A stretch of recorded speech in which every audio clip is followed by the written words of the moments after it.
Mga idol, meron naman tayong bagong video mga idol na isi-share sa inyo mga idol. Ito mga idol ay isang Intorq 125 mga idol. Ang problema nito mga idol, nagche-check engine, ayaw gumana, ayaw siya mag-push button mga idol, ayaw rin umandar. Ayan mga idol, makikita natin sa kanyang display sa speedometer mga idol. Nagluloko, nag-i-error siya mga idol. Titingnan natin mga idol kung anong problema nito mga idol.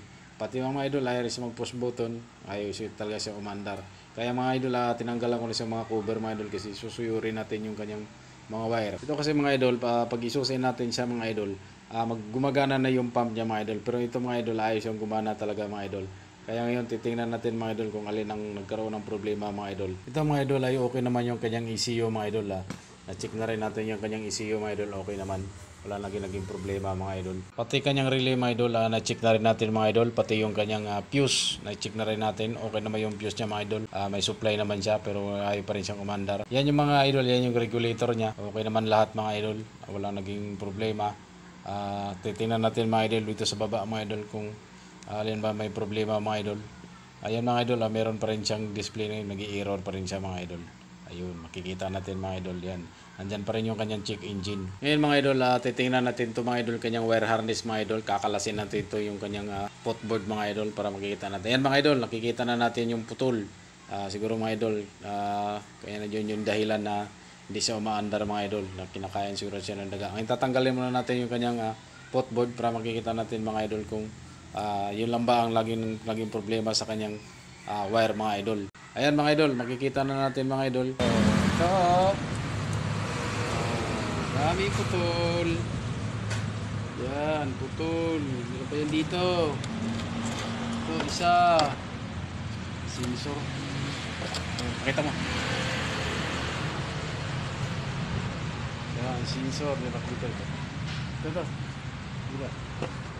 Yan, putol din. Ito yung dugtungan. Dito pa ito. Ayan. Galing. Kaya playo gumana. Meron pa yan dito. Ayun mga idol, nakita na natin ang problema mga idol. Yung wire niya mga idol, kinain ng daga ito mga idol. Putol. Kaya ayaw gumana yung kanyang push button. Pati yung sa speedometer mga idol. Nagluloko lagi yung kanyang speedometer. Tsaka ayaw siya umaandar mga idol. Ngayon ang gagawin natin mga idol, dudugtungin na natin ito mga idol. Ngayon mga idol, maglalagay muna tayo mga idol ng sinkable tube mga idol bago natin hinangin yung kanyang wire para mga idol yung wire niya na nabalatan mga idol, matatakpan para natin bago natin siya dugtungin mga idol. Para pag dugtong na natin mga idol, hindi na siya basta-basta mapuputol mga idol. Doble yung kanyang balutin pa. Pagkatapos yan mga idol, dugtungin natin paglagay ng sinkable tube. Babalutin pa natin siya ng electrical tape para siguradong di na siya maputol mga idol, hindi siya mababasa mga idol. Yan lang gagawin natin mga idol, sinkable tube ang bago natin dugtungin. At ayun mga idol, tapos na natin dugtungin mga idol, binalot na rin natin siya ng electrical tape mga idol para matakpan na rin natin mga idol. Yan, balot na mga idol, okay na mga idol. Pati yung sa kanyang side stand sensor mga idol, nadugtong na rin natin mga idol. Ngayon mga idol, try na natin pa isusi mga idol kung nandyan pa ba yung kanyang error mga idol. Tsaka papandarin na rin natin mga idol kung aandar na ba siya talaga mga idol. Ayan mga idol, wala na yung kanyang error kanina mga idol. Ayan, makikita na natin yan mga idol. Yung check engine, wala na din. Gumagana na yung speedometer. Dati dito gumagana. Ayan mga idol, umandar na siya mga idol. Ikabit na rin natin yung kanyang mga cover mga idol. Okay na siya mga idol. At dito nagtatapos ang ating video mga idol.